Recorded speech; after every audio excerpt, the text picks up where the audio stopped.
bangin kalhaga win pa kai nang ngai zin apeng pengi o pakai nei hin ho win nei ho zi lo te pata sa le kalhaga mong mon ka kim si e kamang noi ko hai mil bang kam tip la ya ke ma kanava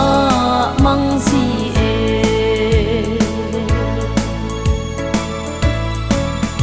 hep na hui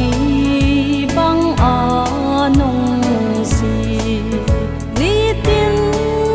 ka hin kho sunga kata sa song a chol si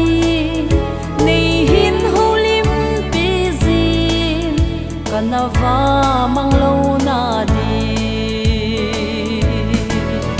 nei ho si lo te kata sa le ka ra ka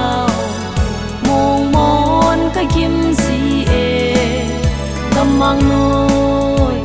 ko hai mil bang kam tip la ya ke ma kanava mang si e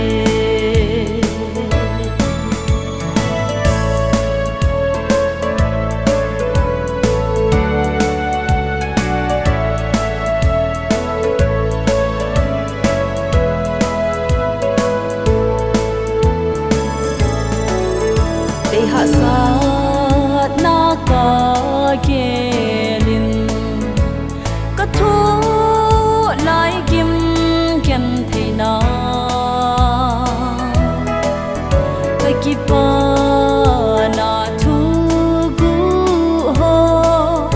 a sel mang pai si e o pakai nei hin ho vin